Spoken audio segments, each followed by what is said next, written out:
الله سبحانه وتعالى الذي ساقك لأن تأتي إلى بيت الله عز وجل مبكرا تنتقم عند الله، فاحمد ربك على ذلك ولا تغتر بطاعته، فإنما هو الكريم جل في علاه يتفضل علينا ويسوق أهل الخير إلى الخير، فنحمد الله عز وجل على ذلك.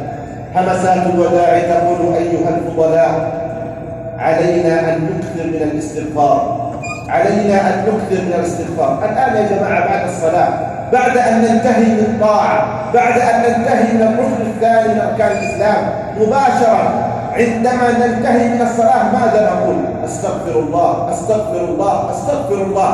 أنت أديت طاعة وتستغفر الله. نعم قد يحصل في الصلاة نقص سهو، وكيف بشهر كامل؟ ألم يحصل منك خطأ؟ ألم يحصل منك زلل؟ بل والله حصل، وبل والله قد أخطأت، بل والله قد خرجت منك كلمة أو نظرة. فعلينا في خواتيم شهرنا هذا أن نكثر من الاستغفار، عل الله أن يمحو به ما حصل من خطأ وما زلل. أقول ما سمعتم وأستغفر الله العلي العظيم لي ولكم ولسائر